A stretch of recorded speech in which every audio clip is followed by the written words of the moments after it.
And we welcome all of you to our In the Circle Live show. And of course, before we do anything else,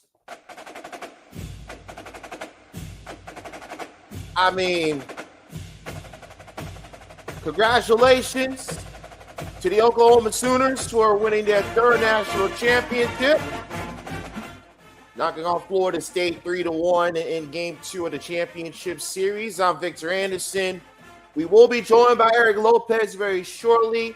Also, we'll be joined by our guest tonight on In the Circle Live, Arizona State head coach Megan Bartlett, to share her thoughts on what she saw tonight in Oklahoma City as the Sooners cap off quite possibly the greatest season in college softball history, and now have extended their winning streak to 53 games, the second longest streak in all of NCAA softball history. So we're going to break all of that down tonight on our In the Circle Champ Series wrap-up show.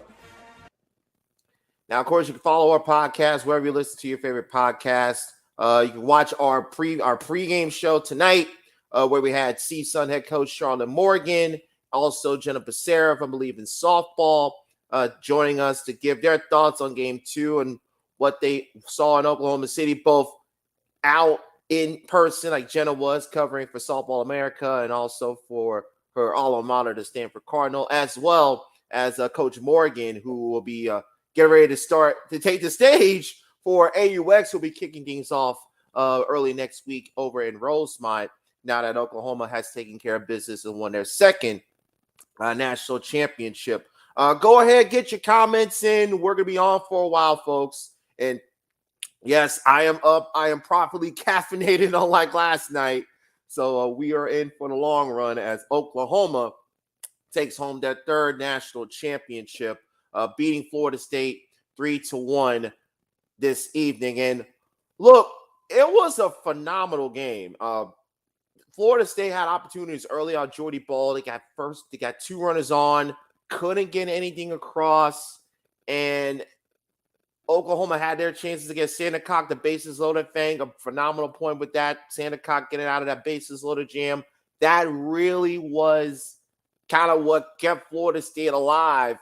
But what's remarkable, folks, is it wasn't your typical stars. It wasn't the Jennings. It wasn't the Colemans, although Coleman had another home run robbery, which is not Sports Center top 10 number one tonight. We're going to have some conversations, but we'll talk about all of that throughout our live stream tonight. And there he is talking to us right now, our good friend Eric Lopez. And Eric, the Sooners have completed probably the greatest season in college softball history, taking care of Florida State in Game 2, and a classic Game 2 back and forth. And congratulations, your initial thoughts on what we saw tonight.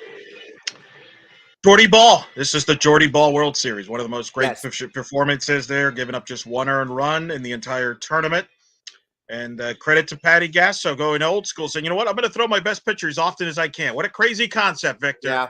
With all this novelty, everybody getting cute with their bullpen. And I thought, Oklahoma find a way. They scratched out some runs, grinded it out, but give the ball to Jordy Ball. And she takes it from there. And it was all she wrote. Again, that's Grace Lyons with the go-ahead home run after Sydney Sanders tied it up. They manufacture one. They just find different ways to win, right? I don't think this is a team that explodes and just puts up, cricket numbers like the last couple of years, Victor. But what they do is they scratch out some runs and find different ways to win, and that's what they did here. Right. We're taking a look at the box right now. And look at the part of the order that did it. It was 6, 7, 8, 9. Sid Sanders with the home run. Grace Lyons with the home run to give the Sooners the lead. And then Torres with the single to get home a run to make it 3-1. You look at Oklahoma. Look at 1 through 6. Coleman, Jennings, Lee, Brito, Hanson, and Erickson. Only 3 hits from the top 1 through 6. And then Torres, and then Torres, Sanders, Lyons. And again, 1, 2, 4, 5 of the 8 Oklahoma hits. They scored all 3 runs if you include Jordy Ball pitch running and picking up a run as well. And well, we haven't even talked about the biggest play in the game, the Jada Coleman catch. Yes.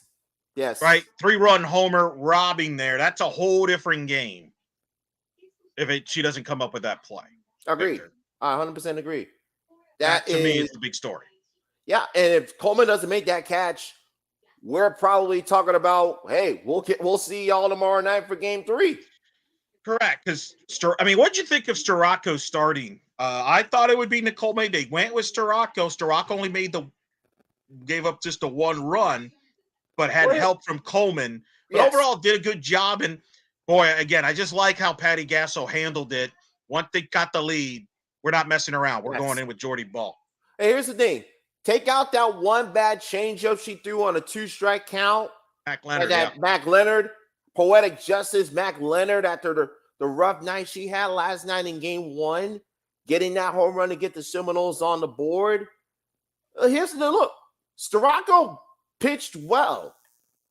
4 innings, 3 hits, that 1 run, 1 walk. Gets the win. And finishes a perfect 18-0 on the season. Oh, by the way. And then for her to go out. Yes. But I was surprised we didn't see Nicole May start. But hey, you know what? It worked out for them. By the way, Megan Bartlett, Arizona State head coach, will join us in about 8 minutes. Yes. So 10:25. So we will be joined by her to give her analysis. Someone that was on that field a year ago as an assistant at Texas. She'll break down this game more in detail. But to me, that Jada Coleman catch you're right. It changes the complexion of that game completely. It would have been 3-0. Who knows if Oklahoma? We never know what would have happened. But that's why Jada Coleman is who she is. And she'll be back next year, Victor, as will Tiare Jennings and company. And that's the thing. They return the nucleus of this team next year. They will be the favorites again next year. Preseason favorite.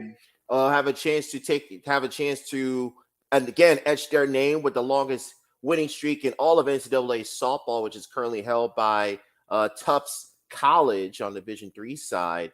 Oklahoma right now, 53 games winning streak consecutively in a row. How many wins did Tufts have? Tufts have 56. So Oklahoma. So opening weekend, Opening weekend, they'll have a chance to set a new NCAA record for longest winning streak in college softball. Well, I have to do some additional research to see if that's the longest winning streak in all of softball, including NAIA, NCCAA. But we're pretty confident. You and Karen Johns got a busy. Yes. Look that up. By the way, listen to Karen Johns on our friend Jenna Becerra's latest episode of Believe in Softball. We could listen to on your favorite podcasting platform, just like you listen to this podcast. But let's talk a little bit about Florida State. And I'm going to tweet this out. I'm curious what you think. Go ahead. They are the Atlanta Braves of the 90s. Wow. Always successful. They won a title, but they've run into dynasty, right? Those Braves teams ran into the Yankees. Remember that? The Yankees became the team of the decade, and beat the Braves in 96 and in 99 for the World Series. I think this is the same story for FSU. 2 national championship series loss to Oklahoma. They have the 1 national title. But this is kind of their legacy a little bit. And I just don't agree with Catherine Sandercock not pitching game 1. She was fantastic, I thought, tonight. Oklahoma didn't hit her that well. Obviously she made the 2 mistakes in the home run. I just think you got to give your best players multiple opportunities to beat a team like Oklahoma. You just wonder, but the FSU couldn't score. 1 run they scored was a solo homer. Again, Jada Coleman made the play. But even if FSU won today, you would have needed Sandercock tomorrow anyway. Exactly. So I don't understand that. Here's the other thing. Eric, here's the other thing. Oklahoma understood that if they didn't use Jordy Ball tonight and lost game 2, she was gonna be the fresher pitcher if they had to go to game 3 tomorrow night. But understanding if they get the lead, let's end this in 2. And get Jordy Ball. And I love it's old school, Victor. That's what you've covered this sport for 20 plus years, longer than me, over 20 years. That's how it was, right? Like me and Kinsey Fowler spoke last night up until like 2 a.m, which we had a monster audience, by the way. It was nuts how many people we strongly recommend you watch the full video of that. The full video, listen to the podcast. But remember the old days, you would throw your pitcher, and if you got behind early, you pulled her quickly. To save her for the next game. We don't see that anymore. And I get it. I know there's more tape and more video and advanced analytics. I feel at times, Eric, coaches try to get too cute and try to outthink the room. When there's an old adage, when you're at the biggest dance of the year, you dance with the person who brought you. And Cat Sandercock was the pitcher that helped get Florida State to the championship series for the second time in 3 years. And I would have loved to have seen her throw twice to see what happens. It's one thing to do it in the regular season to save innings. I get it. Yeah. But I love what Oklahoma did. They saved Jordy Ball during the season. They split it 3 ways, really, with the pitchers. But what happened in the postseason? It was Patty just handed it the Jordy Ball show. And I still believe that matters in softball, Victor. I know I'm old school. People are going to say I'm out of, you're out of touch. But no, it bothers me. And, we saw this with Tennessee. We discussed this with Tennessee. They didn't throw Ashley Rogers. Now, the difference there is Ashley Rogers has had a history of injuries. Yes. So we know there's only so many pitches she has in that arm. And really, in some ways, Karen Weekly was kind of proven right because, Ashley Rogers threw a complete game against Oklahoma State to get to the semifinal. And then she came in relief in the FSU game and was not effective. So I don't know how much of a difference that could have made. But, still, man, I just do believe to beat this team like Oklahoma, you got to throw your best people. And if I'm Florida State, I'm disappointed because I don't feel like you gave them your best shot in game 1. And again, Kenzie Fowler brought this up. You didn't start her. You started Mac Leonard. Mac Leonard threw well for 3 innings. But then you bring in a freshman. You're asking a lot for a freshman, McKenna Reed, who got hit by Oklahoma in the regular season game. That's the thing. To me, and you're not going to beat Oklahoma 2 in a row. If you're going to beat Oklahoma, you're going to have to win 1, probably lose the middle. Overthinking the room to your point. But that's why I really, and again, Patty Gasso and Jen Rocha won't get this credit. But I liked how they managed this World Series. They did not mess around, Victor. No, even in the Stanford game. Remember the Stanford game? They brought in Jordy Ball late in that game when it was 2-2. That's old school softball, man. And I hope people remember that. You go with your big gun. That's who you go with. And all postseason long, when Oklahoma has needed a critical out, they have relied on Jordy Ball, and Jordy Ball has got – Eric, think about this. Jordy Ball scored more runs in the 2 games in the championship series than Oklahoma allowed against Florida State. Let me repeat that, ladies and gentlemen. Jordy Ball 2, Florida State 1. That is ridiculous. Great stat. It's a great stat. That is ridiculous. That's a great stat. That's a really good one by you. You need to tweet that out. I think that's pretty good. But there are a lot of people who mentioned that stat already, Eric. Oh, all right. I'm still going to give you credit for it since I heard it from you. Thank you. But enough of me yapping, Eric. We have somebody who is much more adept about talking about the X's and O's on the softball diamond than we are qualified to do so. And we're glad to have her spending her night with us. Arizona State head coach Megan Bartlett. Coach, good evening to you. How you doing? Hi, y'all. I'm doing great. Thank you for having me. I'm excited for days. Yeah, we got a good game to talk about. First of all, what's it like for you? You were there on that field a year ago. You faced that Oklahoma team. I know there's some different faces, no Jocelyn Allo on this team, but you know what Florida State's going through right now. What are those emotions like to be in that stage against a team like Oklahoma? Yeah, you know what? That's an electric environment, and it's just, I don't think until you are actually, in that dugout with, 13,000 people now, right? Like you've got your crew and your alumni and your parents right above your dugout. But man, it's an environment that just comes down on you with all the Oklahoma fans. And it's tough, and you fought so hard to get there, and they have so much to be proud of. But I know the Seminoles just have broken hearts right now. They play for each other and they play for Kocha. And yeah, it was my heart just broke a little bit, I think, for him. I liked the move to use Sandercock in game 2. I thought it was smart, right? You take the momentum, and then you got them on their heels a little bit in game 3. And actually, I thought it was I thought it was the right move. I thought it was kind of brilliant. So, well, give me your thoughts on game 2 here. Give me your thoughts on the whole series as a whole, and what you thought was the difference. Oh, well, OU's bats, certainly. That's what it's come down to. I mean, I think I saw some crazy stat line that for the 3rd year in a row, they've scored over 500 runs. I mean, only team in Division I history to ever do that. Do it, right? And we are just certainly in uncharted waters in that respect. And Sandra Cox, amazing. I mean, we saw her last year too. We didn't get to see her this year. We didn't face Florida State, but we got to see her in the dreaded Clearwater tournament last year. And she is absolutely outstanding, right? She can bend it up, she can bend it down, she can move it off speed.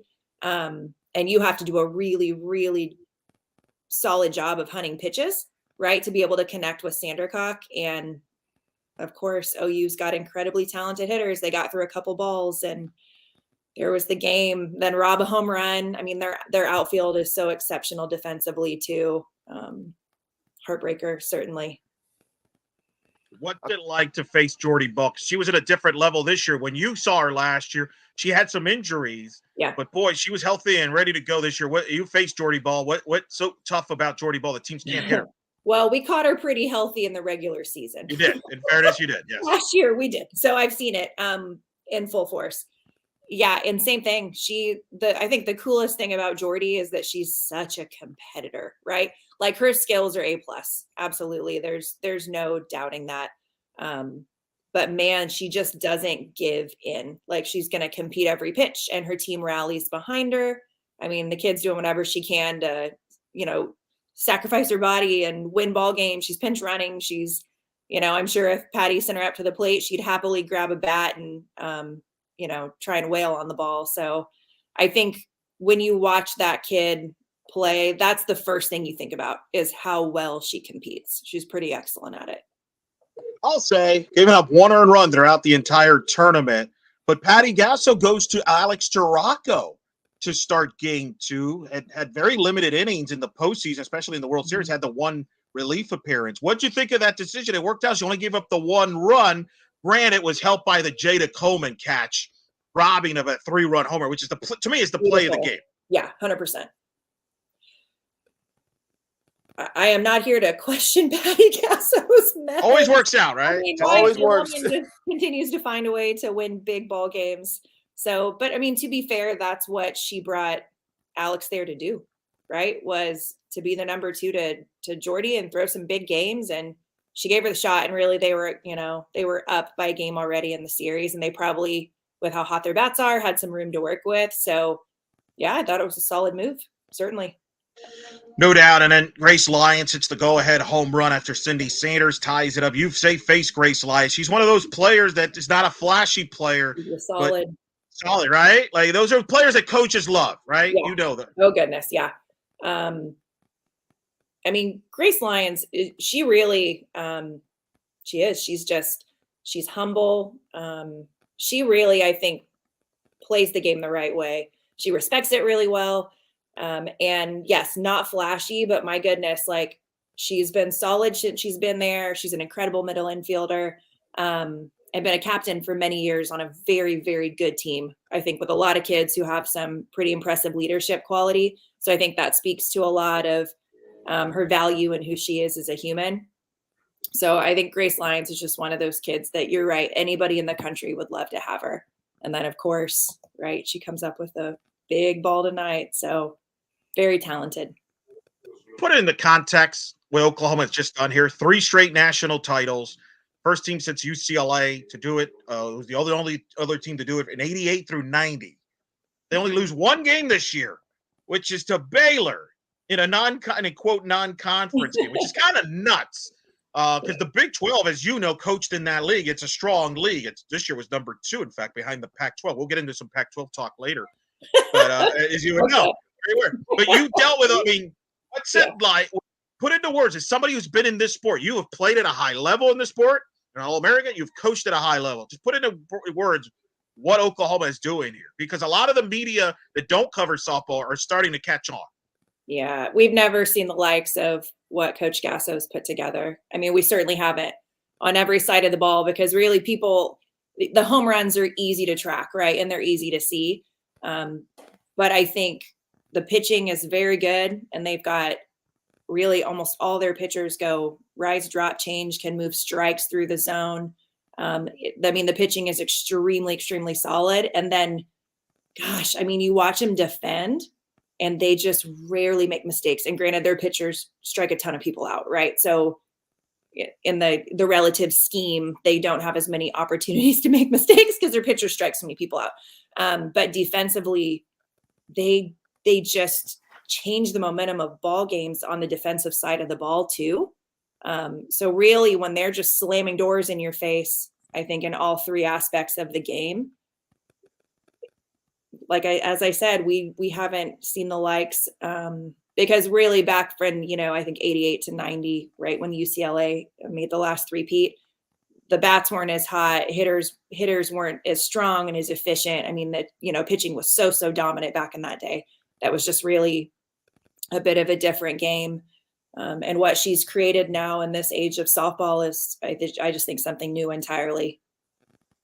Yeah, Coach, I think with Oklahoma, they get a bigger jump in energy from when they make plays defensively. Coleman had a tremendous relay in game 1 last night, and the energy that they got was probably on a higher level than when they hit back-to-back home runs tonight. So I think Oklahoma, they take greater pride in those defensive plays that change the momentum as opposed to the home runs that they match with such regularity.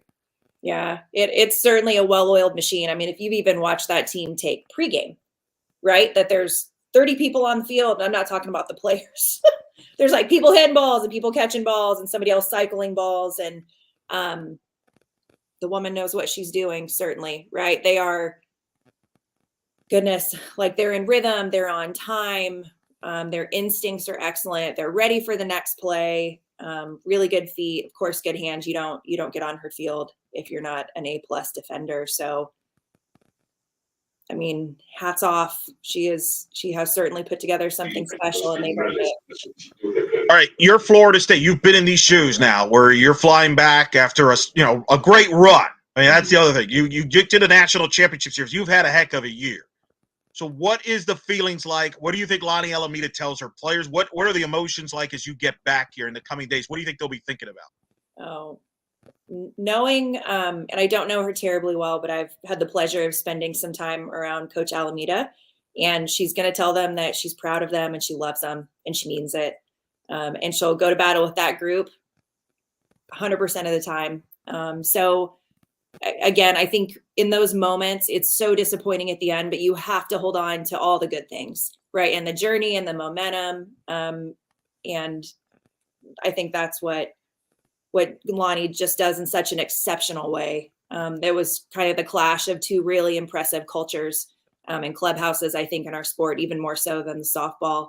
And she's just an easy one to root for and admire, certainly. But whatever she's telling those kids right now, she's definitely saying it with her heart. She's a good one. Describe what's it like to be in that venue as a coach, as a player. You've been there. You're one of the, on the Champ Series, but also in the World Series stage. I'll never forget you jumping up and down in that wacky play against Oklahoma State in the semifinal, where you guys come from behind to beat them to get to the chance. An iconic moment that'll certainly bear. Victor and I still talk about that. It was crazy. What's it like for a coach and a player to be in that stage? Yeah, I think at that point, the hardest thing as a coach, it's kind of funny, like the technical coaching pieces and the mental performance pieces, that's really probably where those come into play. I think you spend more time trying to just calm players down. It's a big environment. It's a lot of people. It's electric. And depending on how feisty the fans are of the team you're playing, it definitely kind of changes the mojo and the energy in the place. Now that was our experience. Like, a team that is there year in and year out, and the expectation at that point is to win a national championship, or it feels like a failure. That's a much different job than, right, at least what we had last year. The Texas hadn't been in a long time. We made a nice run. We had definitely over-delivered, I think, on our seating at that point. And so our kids, they made it a little bit easier on us because they're in there just, raking and having fun. And we were kind of playing with house money at that point. Right. And then we won a couple games and it was like, oh, we're actually good enough to do this. And then by the end, right, I think that was when we probably had to do some of our better coaching and lean on relationships and try and calm them down and keep them focused, and just continue to deliver the message that they're here for a reason and they earned every bit of this when no one thought they could, and to just get in there, see a good pitch, go after it. But it's different. It's I think a little bit different for every team and every coach that has the amazing opportunity to play in OKC. But it is a big time environment, and there are 10,000, 11,000 people coming at you, and it's pretty cool. It's one of I think the coolest things I've ever done in my life, certainly on the coaching side of the ball, and it's something you'd wish everybody could experience once, and that's not the deal. So it is definitely something that crushes your mind every day as you're spending long hours in the clubhouse and long hours in the office and at the ballpark. Like, what are we doing this for? And once you get a taste of that, I think you're pretty locked in and addicted to get back. I can hear that. We're speaking with head coach, Arizona State head coach Megan Bartlett, former All-American at Notre Dame, was of course an assistant at Texas last year when they made it to the national championship series. So you know all about it here on In the Circle. I want to ask you about the Pac-12 because I felt for a moment there, I feel like this World Series like the 6 degrees to Megan Bartlett, because you pretty much know a lot of these people involved. Let's start with the Pac-12. You picked a heck of a year to join the Pac-12, and another strong year for the Pac-12, which was the #1 conference RPI. Mm-hmm. You have 3 teams in the World Series: Utah, Washington, and Stanford, which became, I think, a big story coming out of Oklahoma City with Kennedy and becoming a star in the sport. You saw all these people up close. What was your thoughts on the Pac-12 here, having another successful postseason, considering the weird start with UCLA getting shocked and upset in the regionals? It's kind of wild, but yet the Pac-12 showing the depth that it has. Oh my goodness, right? Certainly heartbroken for Kelly in that moment. She does an outstanding job, but yeah, my goodness. So it's funny that you take these coaching jobs and you hear the diatribe for many years, like, oh, the SEC and it's a Shark Tank and it's a Shark Tank. And then, the first year I get in the Pac and I was like, oh, so this is actually what a Shark Tank is. Because we quite literally, it just felt like you were fighting for your life every single weekend, that every pitch mattered, every at bat mattered. And it was certainly a great learning experience and a feat to the fire. But the cool piece about that is I think really quickly, I had played, to be fair, 3 Pac-12 teams in the World Series the year before that. So I'd had a pretty quick education, right, on what we were up against and what we were going to need on the recruiting side. But that was the silver lining of jumping in the conference in a year that it was, right, the toughest in the country. I mean, the average RPI was the highest, that we figured out really quickly exactly what we're going to have to do to compete in this conference on the recruiting side too. So, there is no question anymore. You've got to find a way to be able to get 4 stars and make them 5 stars really, really quick. If you're going to have any shot, right, of winning this conference anytime soon. That, yes, Kennedy is, and have depth too. By the way, your team, because your team had a good enough resume to make the tournament. Yes. But it felt like, from watching from afar, and you can correct me if I'm wrong, you kind of ran out of gas at the end of the year because of the lack of depth and bodies, which you need in a league like the Pac-12 every weekend. Adding the Pac-12 tournament, you kind of ran out of gas because you had more than enough quality wins that if you would have been above 500, you probably would have gotten in. Well, but you just didn't have the depth. Yes. Yeah. So we're excited. I mean, the reality is we graduated a lot of kids. So for kind of as inexperienced as we were, we still had a lot of older kids on the roster. So we, just organically moved a lot of kids on, and we're going to see a lot of new faces. We have the entire pitching staff back and then add another one, which I'm really excited about. That pitching staff was really young and really inexperienced, but really, really talented. And yes, we got some quality wins. And so I'm excited to see how they grow and mature and just settle in. I don't know that, Kennedy was such an incredible exception, right? For a freshman to do what she did. That's why she's the talk of the town right now, right? Because it really is such an extraordinary thing. But for the people who aren't superhumans, in the world. We're going to have to pitch some ball games. We're going to have to get stronger, and we're going to have to really, I think, dedicate every bit of what we have, right? Our time, our effort, our energies into being excellent. And I think we've got a young group that's going to do that. So we're pretty excited about what's to come, and we certainly know what we're chasing, right? Which is some of the absolute best teams in the country. And one of the best pitchers in the country, in Kennedy, that you mentioned. I was trying to remember. Was she healthy when you faced him? When you faced Stanford? Okay, so you. Her face. Did you see that on the after tech? She was fine. Yeah. Did you see that facial reaction, Victor? There, that tells you all. Why'd you have to remind me? Oh my goodness, yeah. Rise, curve, and then she'll throw that beautiful change up. I was like, okay, right. This young one she's here to play. Yep. Mm-hmm. What was it like when you saw her up close? Because now the nation knows, but she missed time due to the injury, which probably in retrospect kind of cost Stanford a top 8 seed. The committee should have probably put more weight into that. But that's a whole other story. Yeah. It's a different podcast. But yeah, exactly. But you got a first glance at what Stanford was capable of. So you, obviously, I had Kinsey Fowler on the show and Jenna Becerra have had on the pod. None of them were surprised by this, and I would assume you weren't surprised by Stanford either in this run and what she did. Oh no, not at all. Not at all. I think we played a close series with Stanford and actually gave them a run for their money in a couple games.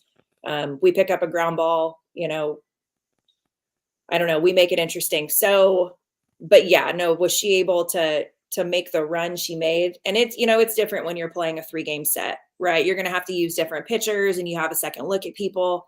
But especially in postseason, right? For the most part, it's one-off games. And next that she's incredibly good. I think, the velocity is 100% real, right?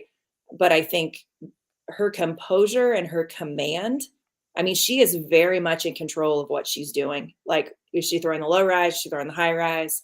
The curveball is brilliant, and man, she sells the changeup too. So that to me was the more impressive piece. Was she was 100% in command of what she was doing the entire time. I'm like, this kid is absolutely exceptional. Yeah, very, very good. A+. Well Amazing. done, Jess Alistair. Yeah, I'd say so. She's done a heck of a job. Elena Voller is still there. She's the veteran. And credit to her being a good teammate. Yeah. They alluded to that in the post game, that she's embraced it. Because there's a lot of times the pitcher maybe gets a little jealous. Hey, I'm the veteran. I'm the experienced pitcher. But they work together, and that's a great story. I think a message to send out there for pitchers, young pitchers out there, how they played well. And Jessica Alistair has done a great job turning her alma mater around. They're going to be a big factor in this league, as is Washington, who they got their own young freshman, and Ruby Malin, who you got to see as well, and they made a good run here. Yes, Ruby Malin's excellent as well. Yeah, exceptional velo. The rise ball's electric, and they both have solid defenses, and they're going to chip in just enough offense behind both of them. So, yeah, it's the Pac-12 is certainly not going away anytime soon. Yeah, it will be a force to contend with collectively. Compare the Pac-12 and the Big 12, because you have coached now in both leagues. In high-level leagues, the Big 12 is going to look a little different next year with the adding UCF, which you'll have to give me advice on places to go. But you got BYU and Houston as well as going. How do you compare those two leagues? Because those were arguably the top 2 leagues in the conference. I know people talk SEC a lot, but one of my takeaways this year is the Pac-12 and the Big 12, I think, had better years in the SEC. A lot of the metrics at least suggest that. And the Pac-12 eliminated 5 SEC teams in the NCAA tournament, including Stanford eliminating Alabama. So better years for Pac-12, but obviously the Big 12 strong in its own right. Yeah. Really, I think what it comes down to, start to finish, I think we already talked about like the average RPI in the pack is the reality is the teams are all just a little bit tougher, right? Like you don't have some of that kind of fall off at the bottom of the RPI. And there was a couple programs that traditionally in the Big 12, I think are getting better, right? They're certainly trending upward. But the level of difficulty week in and week out, you absolutely just did not get a break, right? When Arizona State and Arizona, right, are duking it out to play into the tournament, that's an incredibly tough conference that year. So And I don't think Coach Lowe and I plan on that ever happening again. No. We are going to fight to the end. Yes. But get your thoughts, Coach, on the Pac-12 introducing the tournament for the first time this year, because Eric and I have been talking for several years about how the lack of a tournament may have hurt the Pac-12 in terms of getting better seeding nationally. And now you see your first year in, Utah wins the tournament, they get a top 16 seed, and they propel that to get themselves to the Women's College World Series. So you have to think that is a brilliant idea to say, hey, that's an idea that got in our favor. Mm-hmm. Certainly. No, I actually love conference tournaments. So just by nature of being in the MAC and then being in the Big 12, I was new to the Pac, but I certainly wasn't new to a conference tournament.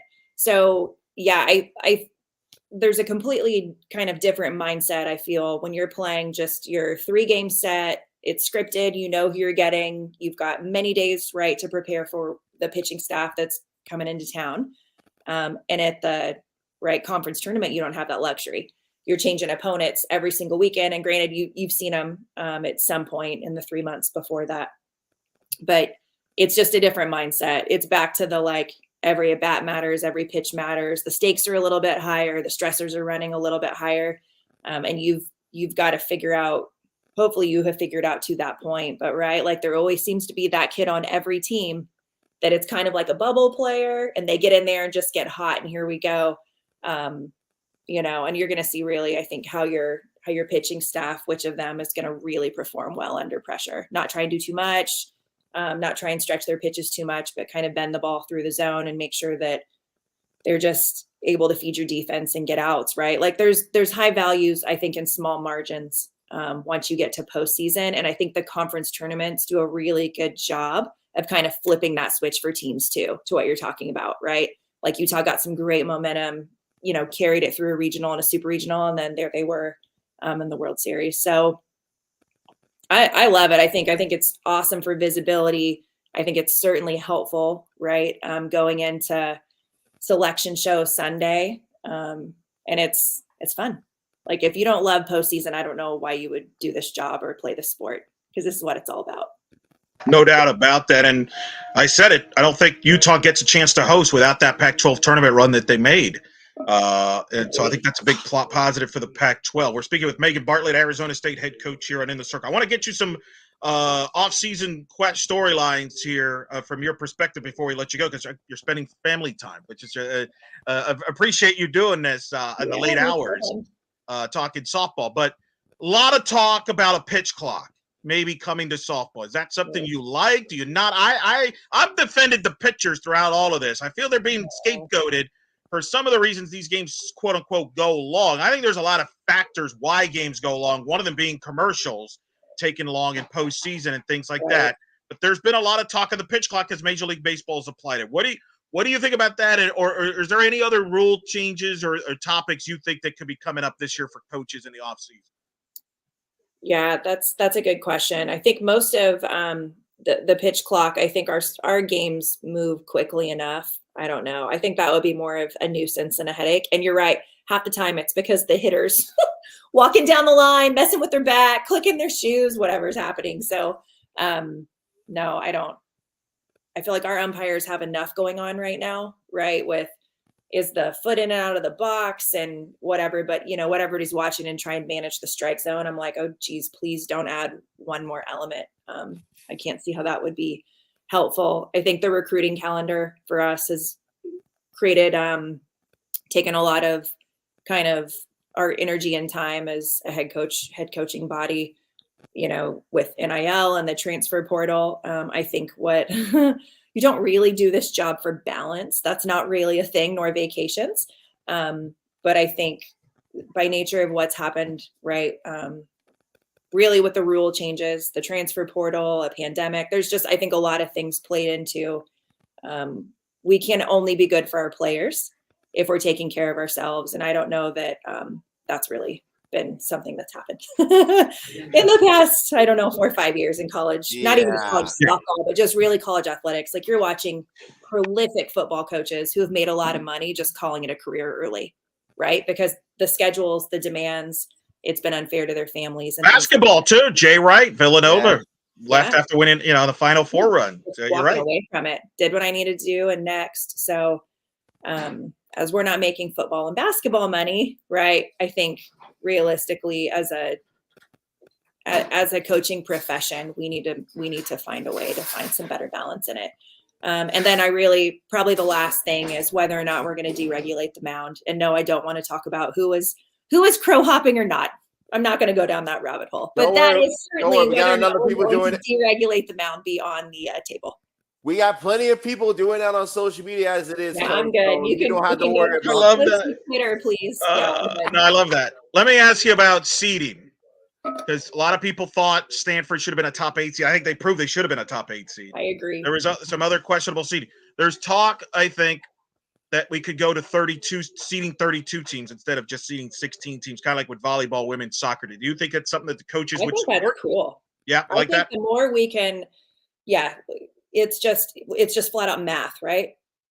The more we can lean on the RPI, and the RPI isn't perfect, and I'm not arguing it is, but it is.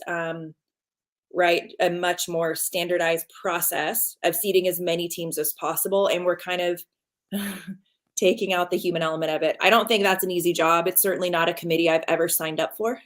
Like, please let everybody come at me after we spend like 2 days of our life sitting in a room and trying to like seed this tournament properly. I'm guilty. Sorry about that. I do. Right, and it's okay. As I said, I have not offered up my time and services to help with that, so I try to not throw my 2 cents in quite so much. But yeah, I think the more we can rely on the RPI and the math to seed as many teams as possible, I think is just a good thing for the sport. I agree 100%. And I think they could definitely, I feel like, the committee could also help themselves be more consistent. Like with the last year, everybody was pretty, for the most part, was pretty pleased. I know Texas was not pleased, but it worked. And you used that as motivation, which was smart on your part. But for the most part, you're right. They do it pretty well, but there's always these little like, wait, what did you do this year? Like, there's always these little wrinkles they try to twist into that kind of throws people off. But it is what it is. It is what it is. Yeah. What? Anything? We addressed everything off the field. Is there anything else you think that needs to be addressed in the game? Are you pretty pleased with the overall product, the postseason? Overall what you've seen in the postseason replay? Obviously, I thought has been well run. As a matter of fact, I mean, there was one play I think where Kenny Gajewski challenged an obstruction here in the World Series, and within seconds they looked at it and they're like, nope, not obstruction. I thought that was one of the best ways to use replay. I hope we get that more hunkered down when we use replay, that it's quicker, like in seconds, and it doesn't drag out for minutes. Because I've seen too many times, Coach, where umpires are talking to themselves. Well, what do you think? And the next thing you know, all right, we'll just review it. Like, why don't you just review it to begin with? Why are we wasting minutes? So yeah, and you're actually talking about the game clock. And at least the first year we had used replay, I believe the statistic was 80% of the time, the call was actually either confirmed or unsubstantiated, I think is the verbiage they're using. So either the umpire got it right to begin with, or the stadium cameras didn't have an angle anyway. And we've all wasted 10 minutes, 15 minutes of our life. So I don't know. I know it was a good thing for the sport, and it was something baseball did. And it was a great thing for equality when we got it. But to your point, if we're going to have it, I think, because it's a lot of the time, it's the umpiring crew that's on site on the field that's going back and looking at the camera and making the call. If there's a way to have a fourth umpire that's literally just dedicated to the rule book and video to kind of move those decisions along, like you're talking about, would certainly be helpful. We can't solve everything, but I think we solved a lot today. We solved a lot here tonight, Coach. All right, we will let you go. You've been so kind. I wanted to have you on because I always enjoy talking to you softball anyway. I just figured, hey, let's just do it on the air and just talk softball because we would have done this anyway. So enjoy your time with the family, because I know you don't. That's not easy to take time off, but enjoy that. Thank you for coming on and offering your expertise. Always enjoy talking to you, and we'll be talking to you soon. That sounds great. Thank you for having me. Thanks, Coach. Thank you, Coach Megan Bartlett, Arizona State head coach, former Notre Dame great. Offers a lot of great thoughts there, Vic. Yes, great thoughts, great analysis, and really a great perspective from Coach in terms of what it was like being on that stage last year where Florida State was taking on Oklahoma with all that crimson and white in Oklahoma City, and certainly excited to see what her team can do in Arizona State, because they bring back a lot of talented rosters back from 2024. Got a couple of names out of via the transfer portal. So Arizona State, I feel, will be a team that has some chills and opportunity to make some noise in the Pac-12, and maybe they could be a team that can make themselves available. Agreed, 100%.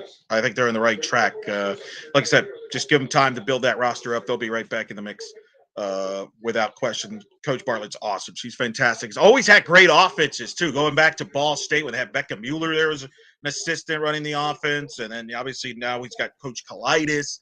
So, Tempe's not a bad place to go, Victor. No, Club Farrington. I may have to make a visit over there to Club Farrington at some Club point. Farrington. I like that's what they call it. That's what they call Farrington Stadium, Club Farrington. That's what they do. I love that. That's very good, sir. Very good. Very good. That's In the Circle. I'm Eric Lopez here alongside Victor Anderson. You were giving me a Panthers update here. What do we got going on? Yeah, so the Florida Panthers just tied it up as Coach Bartlett was wrapping up the interview. Florida.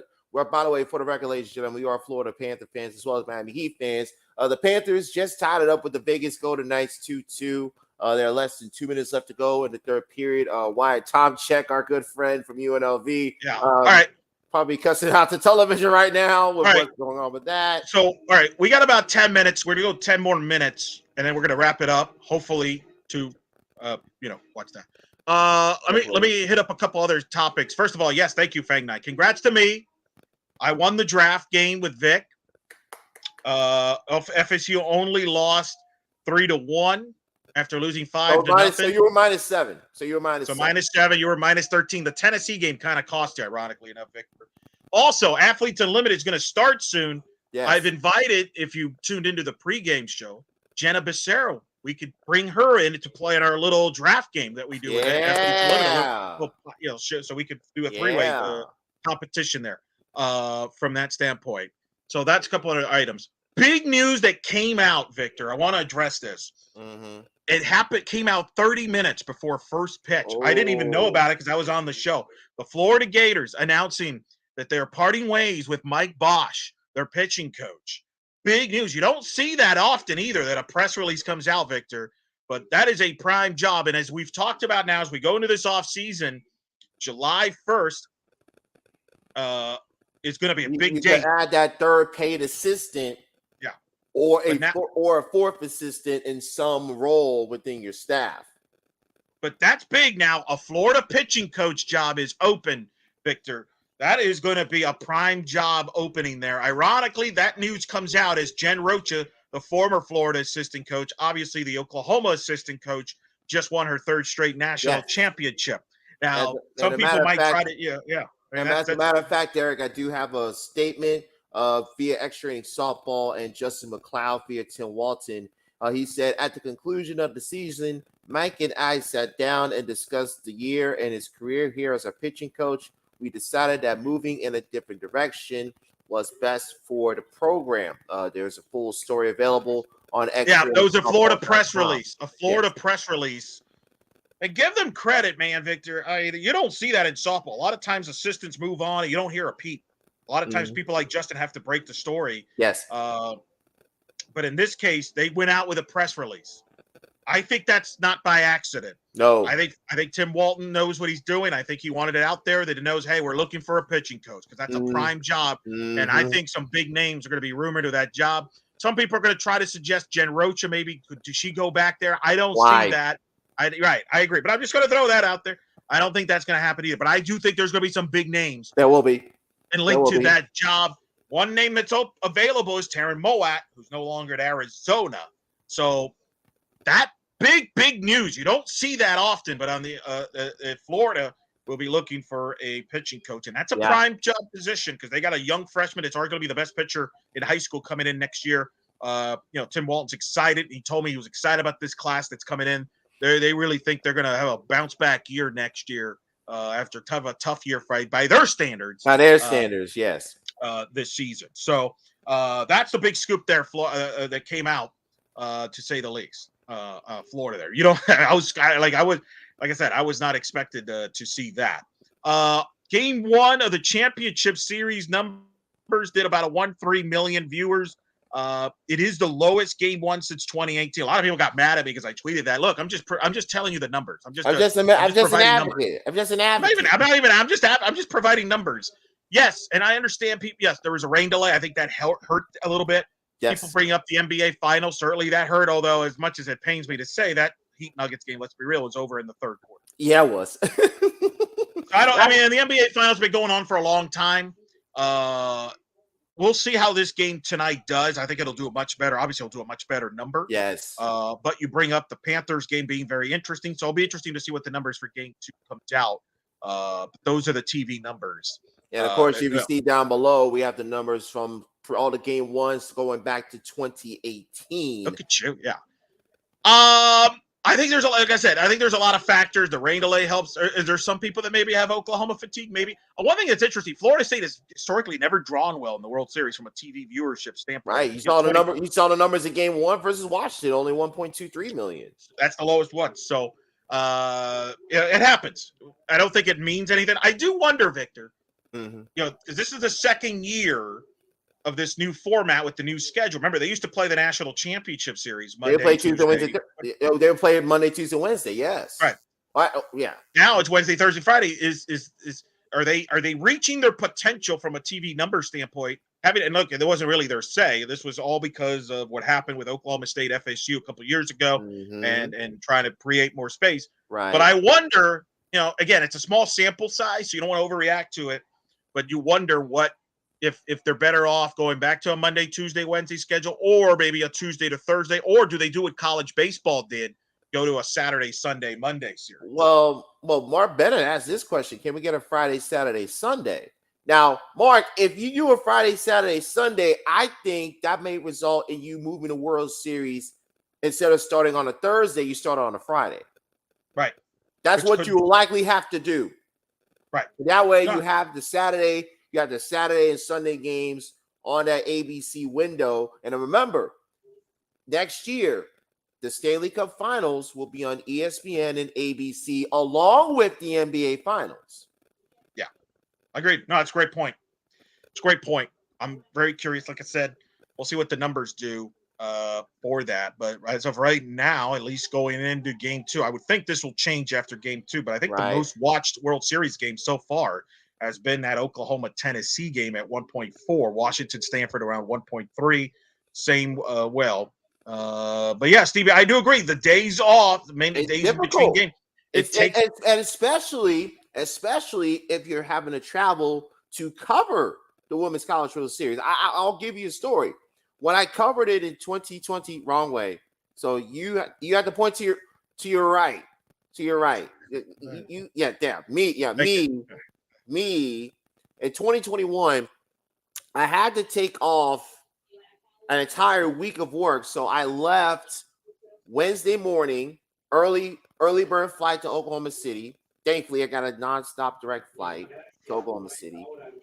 Then I took off Wednesday, Thursday, Friday, Monday, Tuesday, Wednesday, and then I had to fly back on that. I had to fly back on that Thursday during game 3 because the weather delay. Because game 3 was supposed to be played on Wednesday, but because of the weather, it got moved back. So the championship series got shifted. So because Florida State won game 1, I was hoping, okay, if Florida State wins game 2, I'm in the clear. But Florida State won game 2, so I had to fly out and miss game 3 in there. So literally, if you go back to our archives for our game 3 wrap up of the championship series, I was doing the show from the Oklahoma City airport for the pregame with Jennifer Sarah, and then a post-game in my lift going back to the apartment. Going back to my Jenna was on with us too for the post-game. Yes. That was, at least we got positive. Yeah, Jenna joined us there. She joined us on the pregame here earlier as well. So that's you're right, the schedule. But anyway, so some scheduling thoughts there. We'll see what happens. Give me your final thoughts, Victor. Here, let's wrap this up. Give me your final thoughts here of this 2023 college softball season, this World Series, this Champ Series. Give me your thoughts. Well, the World Series showed me first and foremost that the sport of softball is getting more eyeballs each and every day. And the conversation about the sport, good, bad, indifferent, tells you that the sport is continuing to grow on a national level. And Oklahoma is the standard bearer right now. Three-time national champions, and probably one of the greatest seasons in college softball history. You got a lot of power coming back, and they're going to be active in the transfer portal. So we will see what happens with them, who they add to Oklahoma for 2024 to try and make it 4 straight and unprecedented. The interesting thing, I think, is Stanford. The return of Stanford to the national scene, with Najee Kennedy leading the way, Jessica Allister returning her alma mater back to the Women's College World Series for the first time since 2005. The strength of the Pac-12, 3 different teams making it back to Oklahoma City, which are not the 3 teams that made it the previous year. So I'm excited to see about that. Florida State, once again, making it to the final series, falling short. But at the end of the day, college softball is in a very healthy place. And right now, Oklahoma is the standard by which all other schools are measured. And it's not surprising, Eric, that Oklahoma has become that team where when you mention Oklahoma softball, either you have a tremendous love and passion for them or a tremendous hate and vitriol for them. And it's through no fault of their own. It's through what they do on the field, and they've earned that right to be that team that is celebrated, and they play for a greater cause, which is something that they continuously had to advise everybody and let the people of social media handle that. So my hat's off to Oklahoma on a tremendous, tremendous season. And they're going to go for uncharted territory at the start of this next season, trying to get the longest winning streak in NCAA softball history. And hopefully it'll end the same way it ended in 2021, in 2022. And what happened tonight with them holding up the trophy in front of 12,000 of their closest friends in Oklahoma City. 2024 will be a fascinating year. It'll be the last year for UCLA in the Big Ten, last year for Oklahoma and Texas in the Big 12, among the many, many storylines in 2024. Some unique matches that'll be ending. Some rivalries will be ending. Some new matchups will be created. That'll be some of the interesting stories in the 2024 college softball season. Certainly, we got a star in the making with Kennedy and Stanford potentially. Dynasty with Oklahoma. Who is that team? Who is the team that could perhaps end this dynasty? We don't know. We won't know that for another year at least. But another season in the books. We're not going away and in the circle, though. We don't. We're going to still put up content here, both on the live show as well as on the podcast feed. So stay tuned for that. We might even do a live show July 1st, because I feel like July 1st could be one of the craziest days ever in college, in softball and NBA, but that's another story. Should I already just put that date down that we're going to do something live July 1st, and then we figure it out? What day does that fall under? We got to make sure our schedules, because you are the voice of summer. You're going to be on the air a lot in the July summer. 1st, Eric, is actually on a Okay, 2 problems. Number 1, July 1st is on a Saturday, and second, that kind of leads us into 4th of July, which is on a Tuesday. That could be. Who knows what? Oh boy, yeah, you're going to be on. I have a feeling you're going to be on the air at some point during. And who knows what fireworks will happen in that particular. That's correct. All I gotta say, the last time one of us is in Vieira, the other one got a call about a coach returning back to our alma mater. We had to do an emergency podcast right then and there. So, just saying. That is correct. Just saying. But we will be on the podcast feed, sometimes on the YouTube channel. We'll be on the Twitter in the Circle SB. Keep us all over there as well. Make sure you check out our archives on both the podcast feed and on the YouTube channel. We had Jenna Becerra on. We had Charlotte Morgan on, CSUN head coach, Alabama, 3-time All-American on. We had Kenzie Fowler, lengthy interview on a million different topics. Yes. Pac-12 Network analyst. We had Jen Sewell, Southern Illinois head coach, on the show as well. And, of course, we just have Megan Bartlett on this program. So all of those interviews, check them out, give you a good recap of this entire World Series. Yes. And there. Congrats to the Oklahoma Sooners, the national champions, 3-1, the final over Florida State. They sweep the Noles and go with the three-peat, the first since UCLA from 88 to 90. For Victor Anderson, I'm Eric Lopez. We say good night. This has been In the Circle Live, Oklahoma City. Good night, Canada.